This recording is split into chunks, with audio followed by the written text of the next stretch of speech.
Saluda, North Carolina is a quaint little town. It's in the mountains next to Hendersonville, closest town, Hendersonville, not so far to Iceville and Greenville. It's rather really greatly located. And we now have I-26 too, so that people can come to Saluda and spend the day, a night, buy a house and stay here, whatever. It's just an interesting place to live. Originally, because it's so much cooler than other places in the summertime, most of the houses belonged to people who only came here in the summer or maybe a weekend during the year.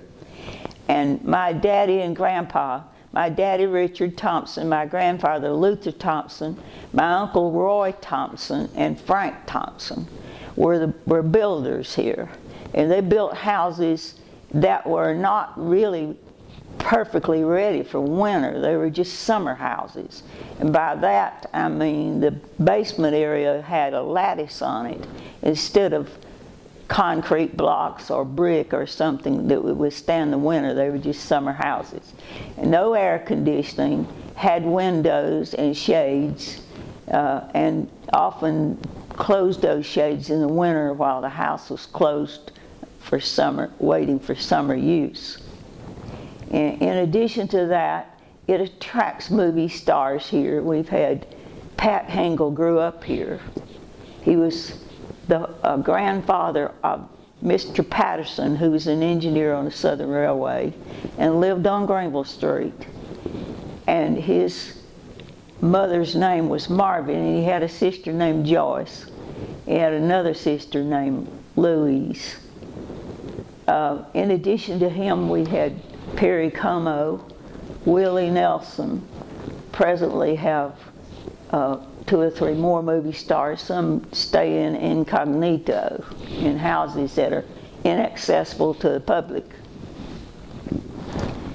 And then might do a tour of downtown because the buildings have changed so through the years. When I was little, there was a hotel right here next door. It was painted silver, and it was really quite ugly, where the Baptist church would later build. And then going up there, there's a little tiny house across the road from the current library now. And it was inhabited by R.L. Gaines, who was a realtor. And he had built another little house right in front of it, tiny little thing, because he was in a wheelchair and he just needed a tiny little place to sell real estate. And that's there now, but it's used for the water and sewerage control. And then moving over to this side, this building right here was called the Martin Tea Room. And now you're talking about the library that we're in right now. Yeah, the library we're in now is the Martin Tea Room. And I don't know what was upstairs at the time that. I think that those 2 elderly ladies who may have lived upstairs here when they ran the tea room. And they were local boys and girls were waitresses there, mostly boys. And one of them was Bob C., who would later become the superintendent of a county in Atlanta, Georgia. And moving downstairs, part of it was the Martin Tea Room. Then moving on to the next building, it became an AG store, and it was run by Fred Pace and Bill Pace, and was a grocery store, sold fuel oil and things like that too. Now, which building what is it today that you're referring to? The building right beside the library. Well, the building right beside the library now is the depot. I had forgotten about that. The depot was moved. The depot was sold to Saluda for $20 by the whoever the powers that be that owned it. And it was moved from its special place on the tracks about a quarter of a mile from right here, uptown, right beside the building that is now the library. And then, so little shops are in it, all kinds of antiques and little shops are inside that building, and it's very attractive and rather centerfold today of the streets. And then you move on down to the next area, and the first store on that area was Mr. Ramsey from Hendersonville, who ran a grocery store. His big thing was to sell candy to children. And he had glass boxes sitting everywhere full of penny and nickel candy. And he drove an old Model T Ford, which he parked right beside the front part of the building. Now, which building are you at? I'm talking about the first building beyond the depot. Okay. What is in it today is a police department. Oh, you're in the police department building now. Okay, in the City Hall building. In the City Hall. Okay, the police building was the policeman lived over the building where the police department was, and fireman, and he had an old fire truck of ancient origin, probably 1930 or something like that, and it was the only one we had, so they used it. Everybody loved it because it's just like something that you accumulate yourself. It was just some special thing that fire truck was. And the man that was the policeman was Gurley Lauder, and Gurley Lauder lived over the police department in an apartment. And his wife and his daughter lived in an apartment across the way, right across on the other hall. And that was Jesse and Ott Hip, and they had a daughter and one son. They had A.G. Everybody knew he grew up on the street because he lived upstairs over the police department. It was also the telephone office in it in the days when they had a phone on the wall and you rang up and said, "Central, will you get me so-and-so?" And then moving on down the street, there were several little shops there together. One of them was the Glenwood Cafe. Glenwood was my aunt. It was Frank Thompson's wife, and she was from Weaverville. And she had a scar all the way across her face because she had been in a bus wreck one time, Greyhound bus wreck, and had a monetary settlement, and that's how they came to own the restaurant. They had the money.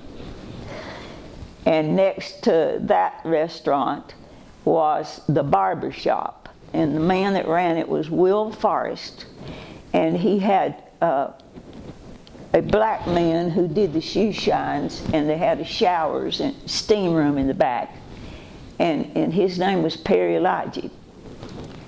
And then on beyond the next building, where now Thompson's and Ward store was not where it is today. It was in half of Mac Pace's store, but next to it was H.L. Capps Grocery and Hardware. H.L. Capps was a very important man in Saluda.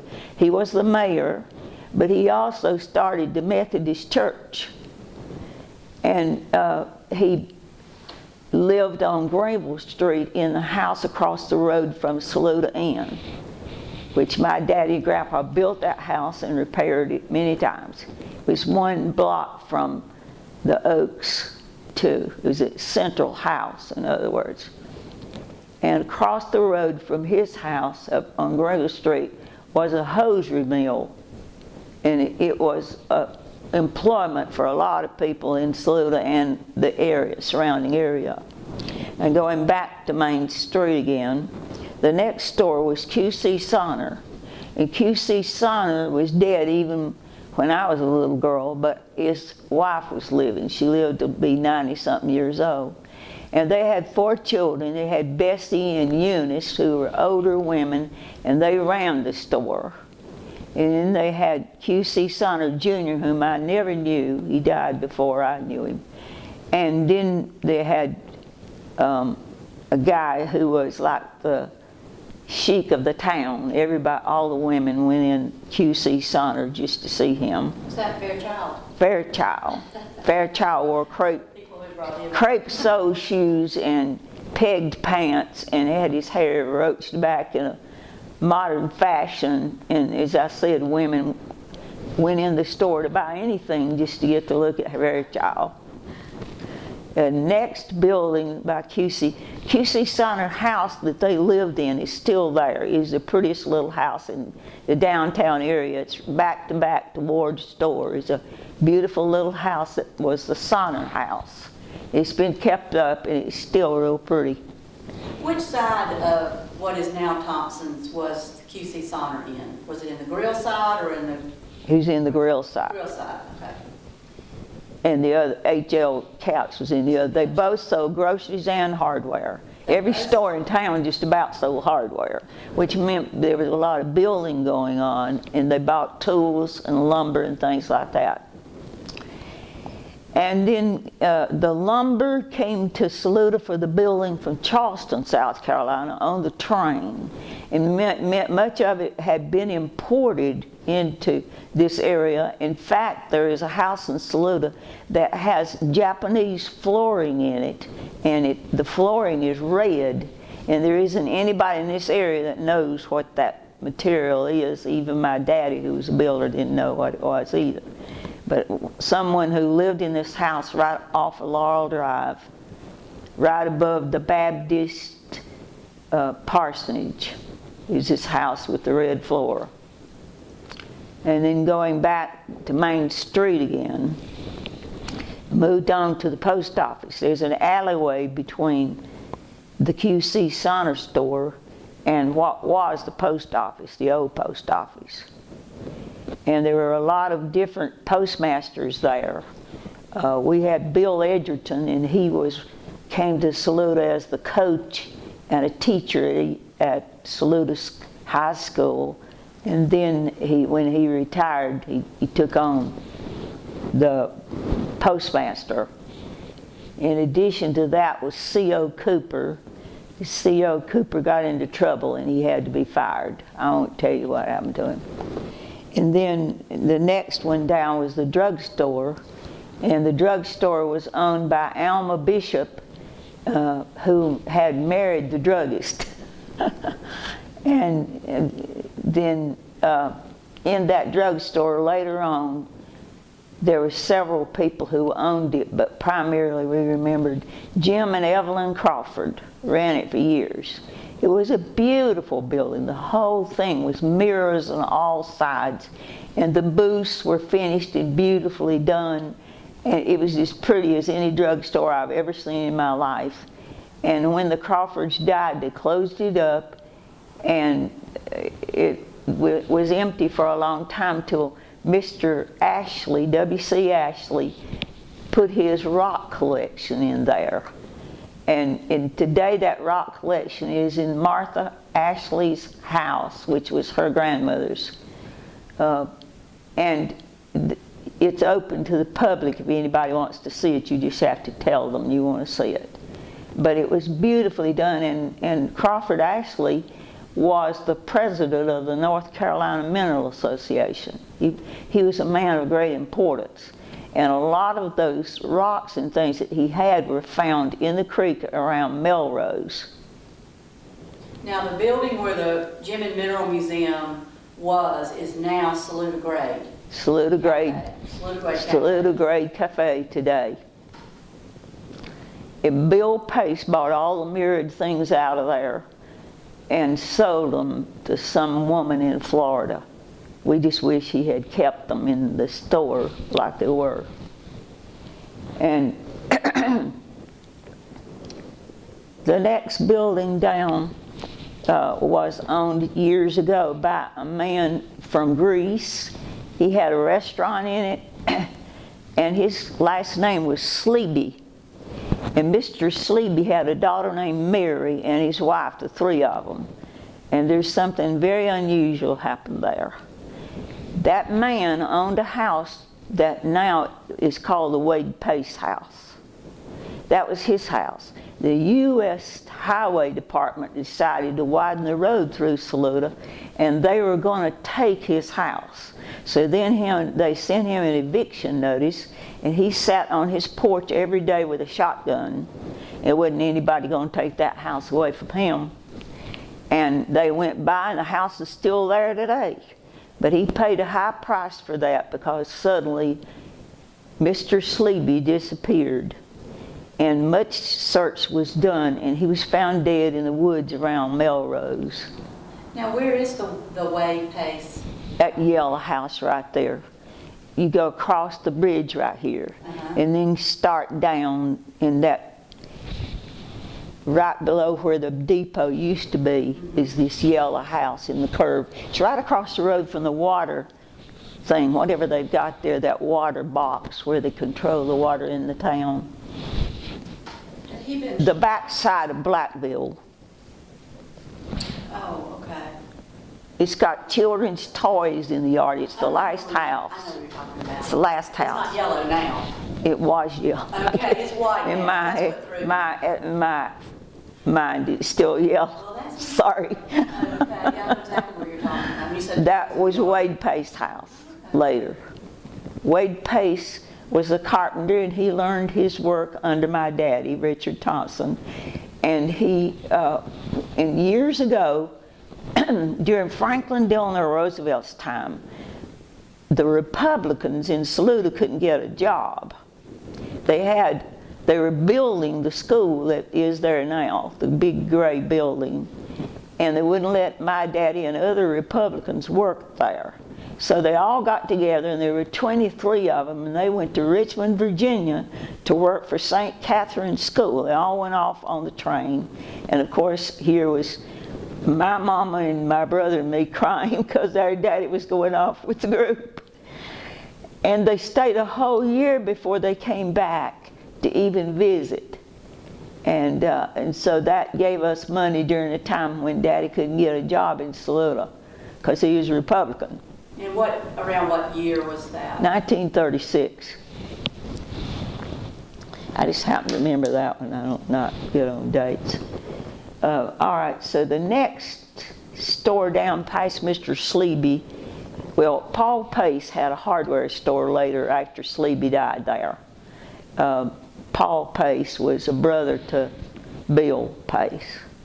There were 6 boys in that family. And so then the next store down was Thompson Ward Grocery, because it was in the left side of Mac Pace's store for years. It was not where it is now at all. They can just say all they want to, but I happen to remember it very distinctly. That Fate Thompson, who was my daddy's second cousin, had a grocery store there first. And then, of course, his daughter, Lola, married Roy Ward, had Charlie and Jack, and they ran it. When Uncle Fate got so he wasn't able to come down, Lola took the store over. And then at some point, they were just renting from Mac Pace because he was one of the wealthiest men in town. His house is sitting up here empty now because nobody can afford to buy the thing. It's that big brick mansion across the road from the Methodist church was Mac Pace's store. Mac Pace was married twice. He had 2 sets of children. He had 2 daughters. Beside Eunice and Yuba, he had he was married twice, and he had Robert Hugh and Nolan and M.A. Pace Jr. and 2 daughters, Eunice and Yuba. Yuba was the beautician, but she actually had a degree from college, and she just chose to be a beautician. And that wife was Minty Geis. Who was? Minty Geis. See, That's Robert Pace's. I didn't remember her name. That's my great aunt. I'm related to everybody in town too. Yeah. I probably got 25 first cousins here. anyway, they all came to my husband's funeral, every one of them. All right, back to Mac Pace's store. There's never been any such picture as him. He wore the same suit every day, year round. It was a gray wool suit with a vest. He sat outside on every day that was warm enough. He sat on a bench outside his store, and he directed people into it. If you want, what do you want to buy? Groceries? What do you want to buy? Gas? I've got gas. What do you want your car fixed? There's a garage. And my daddy said before that place was a garage, it was a horse stable, because my Aunt Florence Thompson Whitaker wouldn't go to school. They didn't know it. My grandpa didn't get any report card for her. And so he went over to the school and said, I want to know where Florence's report card is. And they said, Florence doesn't go to school here. And every day my daddy was taking them in the lumber truck, all the Thompson kids, to school, but she was getting out and going downtown riding horses. So she went on to, she was absolutely one of the sweetest women that ever lived. And she fed everybody that went by her house, just like my mother did. They could get food on Thompson Hill. And but she was a character about that horseback riding.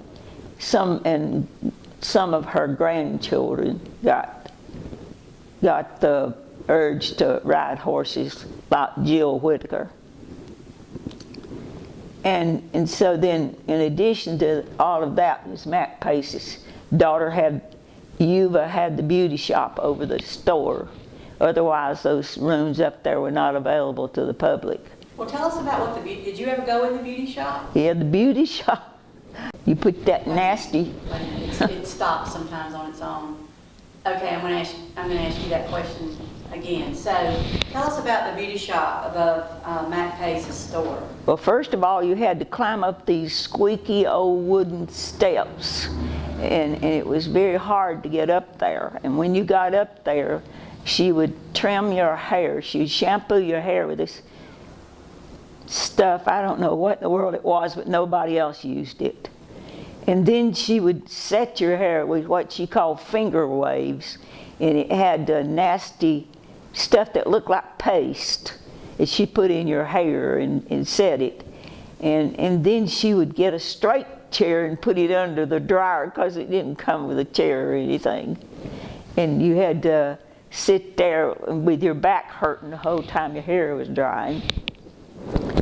And then she would tell you all about all the other things that she could do for you. She could give you color, and she could trim your hair, and she could thin your hair. She gives you a little lecture while you're getting your hair combed out. Did a lot of people go there? Oh yeah, well, it was it wasn't the only one in town. It was the most available, because it was just right on the street. And if you couldn't get anywhere else, you could go there.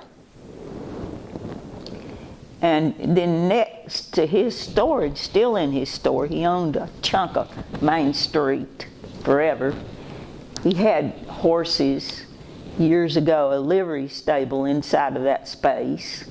And then later it would become a garage. And then later they would close it up, and Nolan Pace, his son, opened up a Western Auto store there. And that store was more modern than anything on Main Street. Now, was the Western Auto in the building where the antique store is now? Is that where the Western Auto was? You mean no, I don't know what. Do you know where Tangy has the antique store beside yeah, somewhere in town? Yeah, it was that. Yeah. It was in his same spot where he once had the livery stable and then had the garage. And then they closed it in, Nolan did. And I don't know when he died. He had to die at some time while I was in college or while I was teaching in Robbins, North Carolina. I'm not sure which of there, but anyway. When Nolan died, then they sold it and they changed it all around like that. And then moving on down to the next one,